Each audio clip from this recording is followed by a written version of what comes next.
Right now, should women serve in combat roles? This is a question that has been debated upon around the world. Now, in the last few decades, women have broken through the traditional barriers and have served in different roles in the armed forces. But how many countries actually permit women to serve on par with their male counterparts? Here's a look as to what the rules say. All through history, women have served in the armed forces around the world. But from the First World War, women have served in greater numbers and in more diverse roles than ever before. Considering the biological differences and the different social and cultural practices, gender equality in the armed forces is not guaranteed by all nations.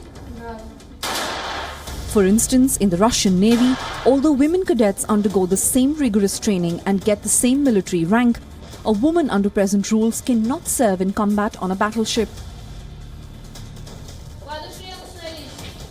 In Kaliningrad, Russia's Baltic enclave, these 42 female naval cadets who, despite their training, will only be posted on the shore.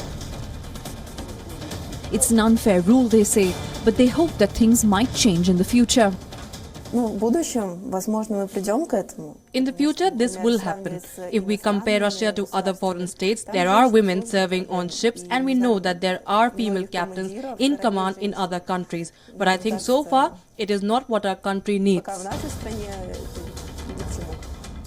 In fact, only 16 nations around the world allow women to serve at par with men. But even then, there are certain restrictions on women serving on warships and submarines. Canada was one of the first countries around the world to strike down all gender barriers for women to serve in the armed forces.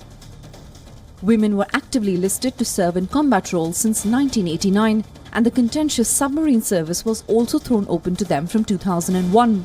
In the United States, women were legally allowed to serve in combat roles since 2013, although they were already a part of combat troops serving in Iraq and Afghanistan since 2002.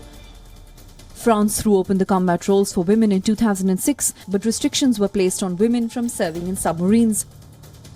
Israel opened up combat rules for women from 1995, and it is one of the few nations in the world which requires women to mandatorily serve in the army. In Germany, combat roles have been opened for women from 2001.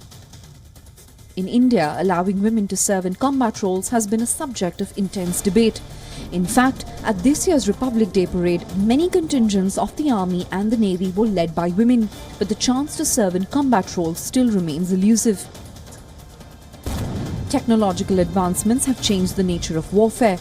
Combat is as much about strategy and holding the nerve as it is about physical strength, and women have increasingly proven themselves to be worthy soldiers.